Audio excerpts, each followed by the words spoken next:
Welcome to my channel. In today's video, I'll show you how to make a Google Drive link for photos. Let's get started.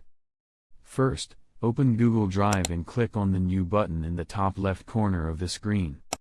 Next, select New Folder, give your folder a name, and click Create. Once the folder is created, open it.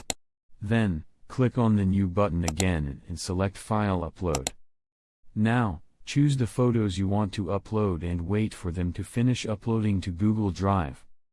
After the photos have been uploaded, click on the folder name and select the Share option from the drop-down menu. In the sharing settings, change the access from restricted to anyone with the link so that everyone can view the photos. Next, click Copy Link and then click the Done button. Now, you can share this link with anyone, and they'll be able to view the photos. To test the link, I'll open an incognito window, paste the link into the address bar, and press Enter. As you can see, the photos are accessible without signing in. And that's it. This is how to make a Google Drive link for photos. If you like the video, like, subscribe, and press the bell icon for more helpful tutorials.